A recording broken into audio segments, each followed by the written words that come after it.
You'd think sports cars are all about sleek curves and raw speed, right? Not always. Some were so strange, so wildly out of the box, they left engineers scratching their heads and buyers wondering if it was all just a beautiful mistake. These aren't the usual icons. They're the rebels, the oddballs, the cars you'd swear were built on a dare. So today, we're counting down 12 of the most bizarre sports cars from 1950 onwards that made no sense, but still managed to steal our hearts. Let's kick it off with something that looks like a Cold War experiment with wings. Number 12, OSI Silver Fox. This is the car that didn't just flirt with insanity. It wrapped itself in silver and whispered, "Take me anyway." The OSI Silver Fox was a one-off Italian prototype from 1967, built by coach builder OSI and designed for Le Mans testing. But calling it a race car feels like calling silk bed sheets just fabric. It had two 500cc engines, each powering a separate rear wheel. Yep, independent twin-engine drive. It was narrow, low-slung, and came with twin vertical fins at the back that looked more like bedroom props than engineering. Top speed? About 155 miles per hour, which in the 60s was no joke, especially when you're lying nearly flat in a single-seat cockpit that felt more submarine than car. The whole body was designed for aerodynamic efficiency, with the driver sitting dead center under a small canopy. From the front, it looked like a weapon. From the side, it looked like foreplay on wheels. It never actually raced, but one look at it and you knew. This wasn't built for the podium. It was built for seduction. Weird, wild, and willing to do things no other car dared to try. And just when you think you've seen it all, along comes a car with 6 wheels, a twin-turbo V8, and a cabin that feels more like a Miami nightclub than a dashboard. Let's talk about the Panther 6. Number 11. Panther 6. This isn't just a car. It's what Tony Stark would drive to a villain's funeral, then casually seduce the widow on the way out. The Panther 6 was Britain's wildest luxury fantasy on wheels. 6 wheels, 4 up front, 2 in the back. Why?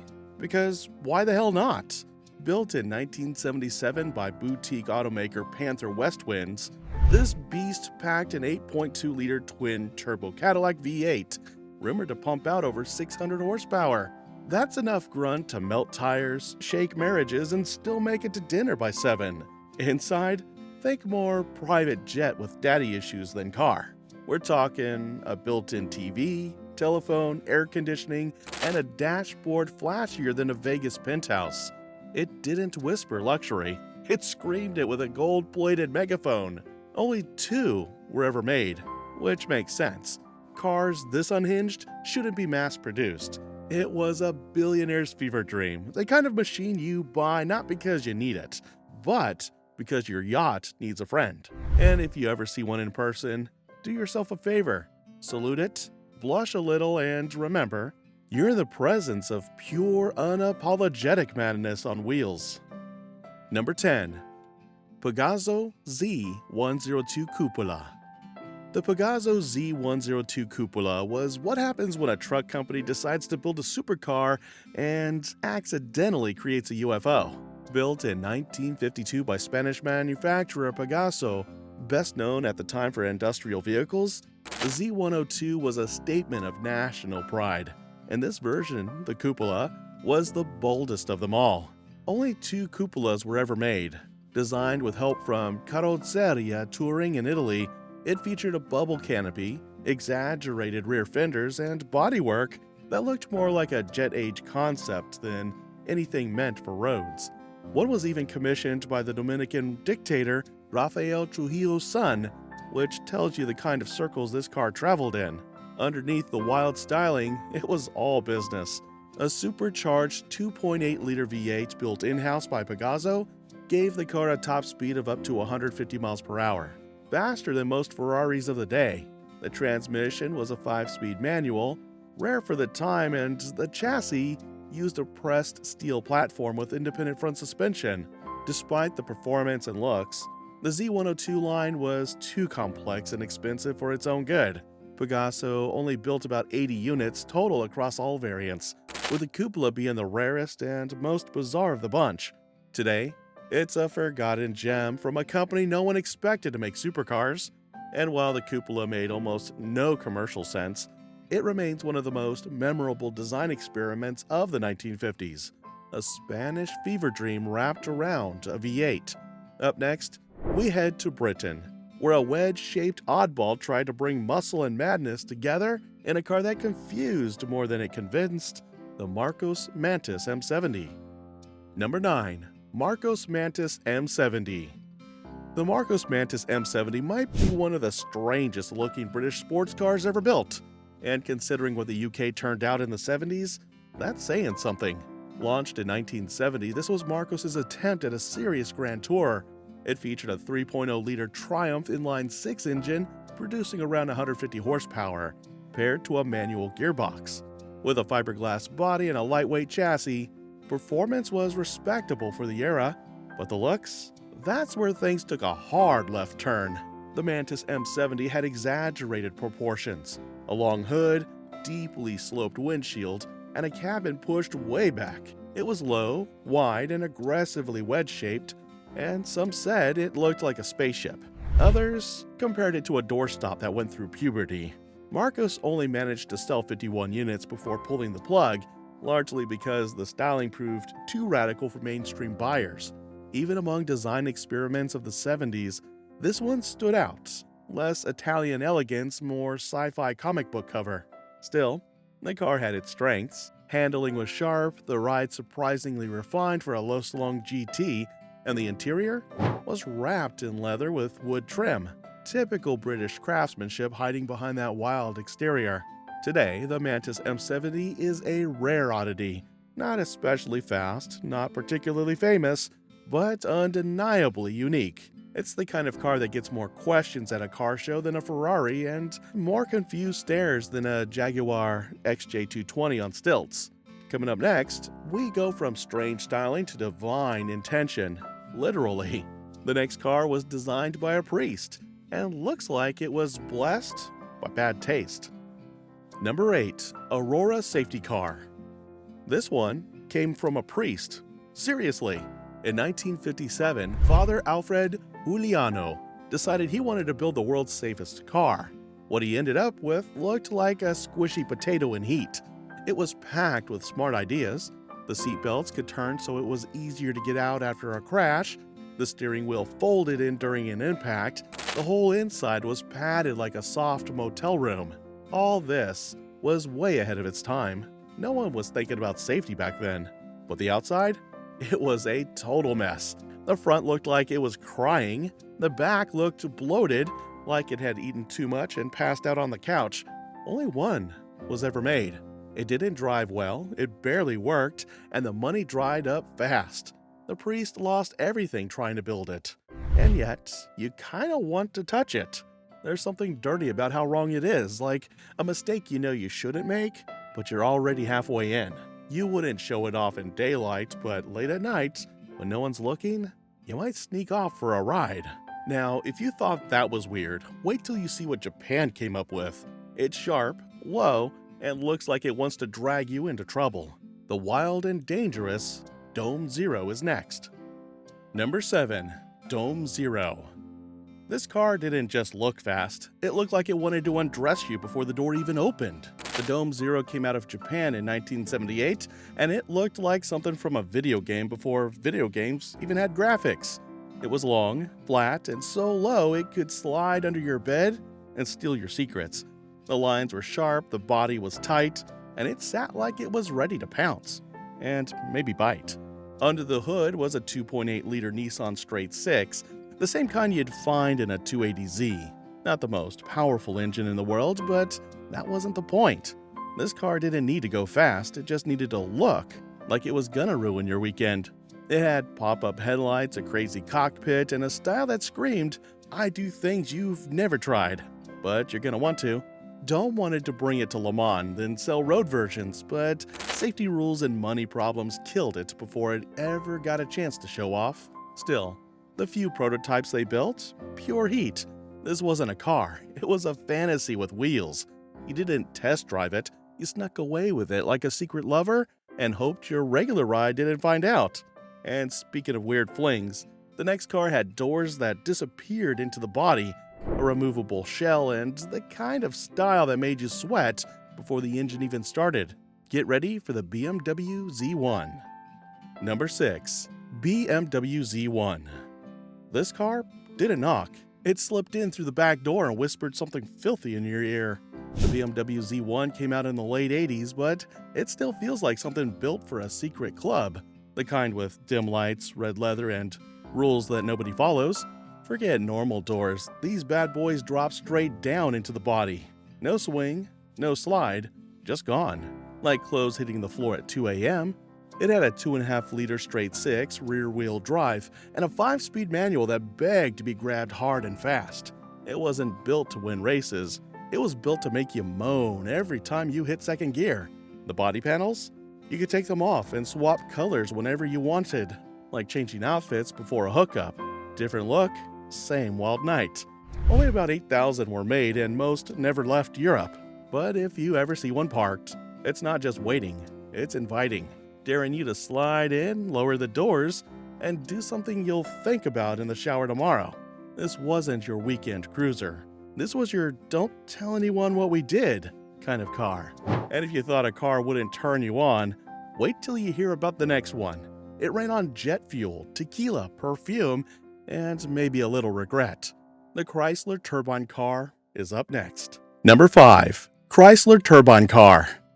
This car didn't just purr. It growled like it wanted to bend you over the hood and show you what torque really feels like. The Chrysler Turbine Car was America's dirty little science experiment. Only 55 were made, and under that smooth, bronze skin, a real jet turbine engine. No pistons, no spark plugs, just hot, loud thrust that made everything around it shake. And it didn't run on just gas. Oh no, this beast would drink tequila, perfume, kerosene, even Chanel No. 5. Basically anything flammable you had in the house. It was like the bad girl who crashes your party, downs everything in sight, and still takes control of the night. Inside, leather, metal, and that heat from the engine? Yeah, it flowed right into the cabin. No need for foreplay. You were already sweating before you even turned the key. It didn't just drive, it thrusted, smooth, loud, and always hot. The sound alone made people turn their heads or lose their pants. Most of them were crushed after Chrysler pulled the plug. Maybe it was too wild. Maybe it made people feel things their daily drivers never could. But a few survived, and if you ever sit in one, don't just start the engine. Ask for consent. Up next is a car so low, so smooth, and so strange, you didn't open the door. You slid the whole roof forward and climbed in like you were sneaking into someone's bed at 3 a.m. Say hello to the Ferrari 512S Modulo. Number 4. Ferrari 512S Modulo. The Modulo could have starred in Barbarella, and honestly, Jane Fonda would have looked tame next to it. This wasn't just a concept car. It was a spaceship with an attitude, sculpted by the gods of sci-fi and Italian design. Unveiled at the 1970 Geneva Motor Show, the Ferrari 512S Modulo was the love child of Pininfarina's Paolo Martin and a broken speedometer.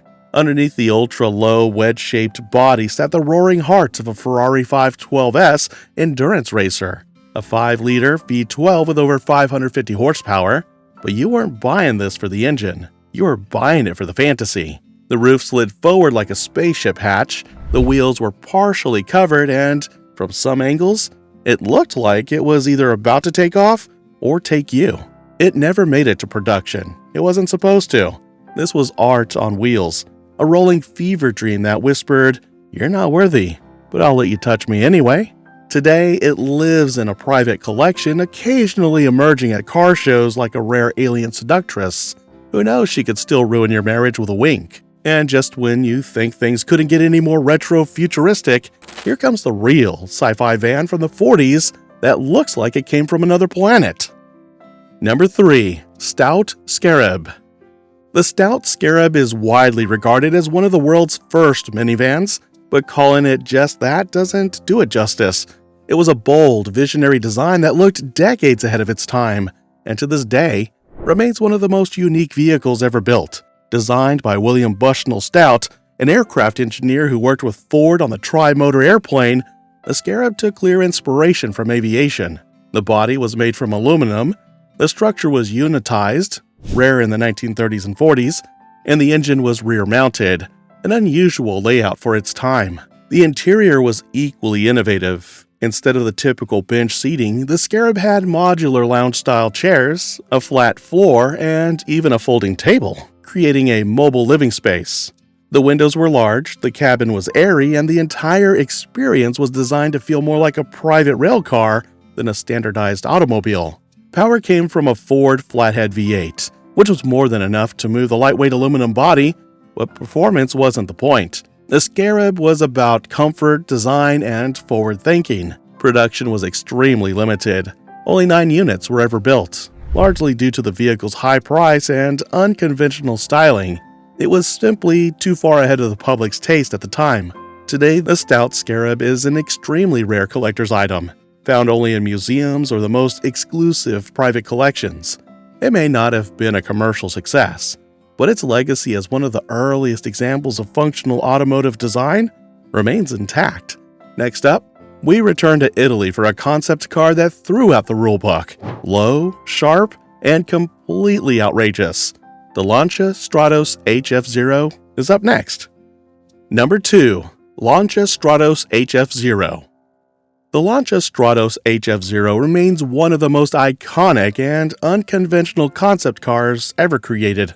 Unveiled at the 1970 Turin Motor Show, the Stratos HF0 was designed by Marcello Gandini at Bertone, and it instantly captured attention with its radical appearance. At just 33 inches tall, it was one of the lowest cars ever built, barely coming up to the waist of most adults. The vehicle featured a sharply angled wedge shape, a common theme among concept cars of the era, but the Zero took it to the extreme. There were no traditional doors.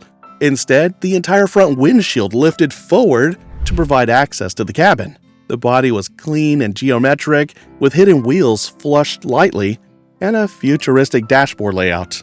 Under the skin, it was powered by a 1.6-liter Lancia Fulvia V4 engine, mid-mounted to give the car a balance and proper sports car proportions, even if performance was secondary to its styling statement. The Stratos Zero was never intended for production, but it achieved its goal: to grab attention and redefine public perception of what a car could look like. It helped lay the groundwork for the production Lancia Stratos HF rally car, one of the most successful rally machines in history.